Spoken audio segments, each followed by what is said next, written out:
اس لیے مقام فخر ہے اور مقام شکر ہے. ہم جتنا بھی شکر ادا کریں کم ہے کہ ہمارے یہاں نکاح سے لے کر اور زندگی کے تمام مراحل تک نکاح کا انکحتو اور قبلتو بعد میں ہوتا ہے.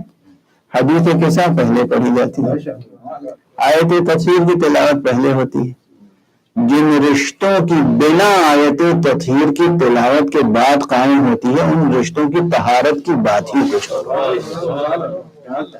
اور اسی طرح پھر زندگی کے مختلف مراحل میں, یعنی ہمارے یہاں بزرگ, ہمیں یاد ہے خود میری والدہ ابھی حیات ہیں, ہماری دادی نانی جتنی خواتین تھیں ہر روز حدیث قصہ کی تلاوت کرتی تھی. ہر شب سونے سے پہلے جو ان کے اوراد تھے اس میں حدیث قصہ شامل تھی. اور مردوں میں بھی زیادہ تر حضرات اس کے پابند ہوتے تھے. اب میں دیکھ رہا ہوں یہ پابندی کچھ کم ہو گئی ہے. تبرکاً لوگ کبھی کبھی پڑھ لیتے ہیں, تبرکاً لوگ جمعرات کو پڑھ لیتے ہیں یا کسی محفل میں کسی مجلس میں, لیکن سعادت مندی اس میں ہے کہ روزانہ پڑھی جائے.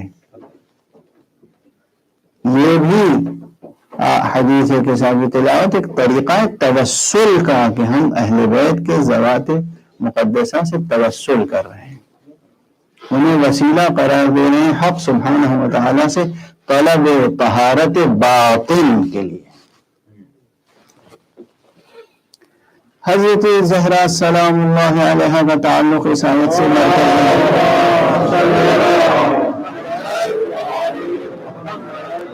مرکزی تعلق ہے. اس کے بیان کے لیے کسی تفصیل کی آپ حضرات کو ضرورت نہیں ہے.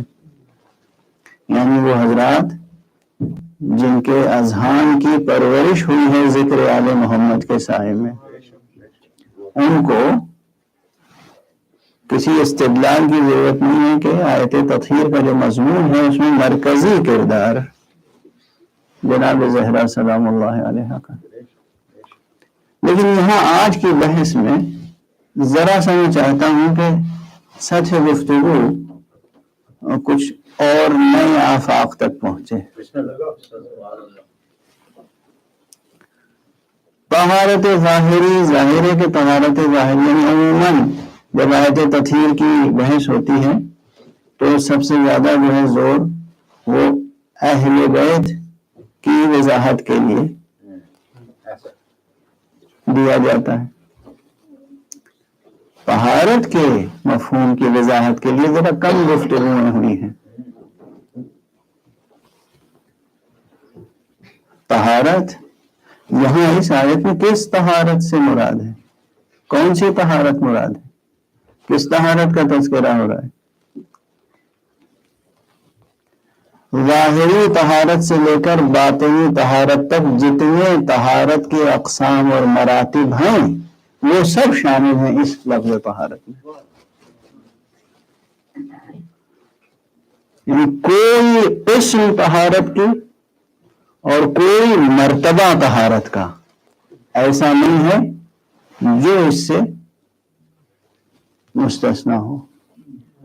جتنی قسمیں طہارت کی ہیں اور جتنے مرتبے طہارت کی ہیں, دونوں لفظیں بار بار استعمال, جتنی قسمیں طہارت کی ہیں اور جتنے مرتبے طہارت کی, ظاہری اور باطنی, وہ سب شامل موضوع آیت تطہیر ہیں.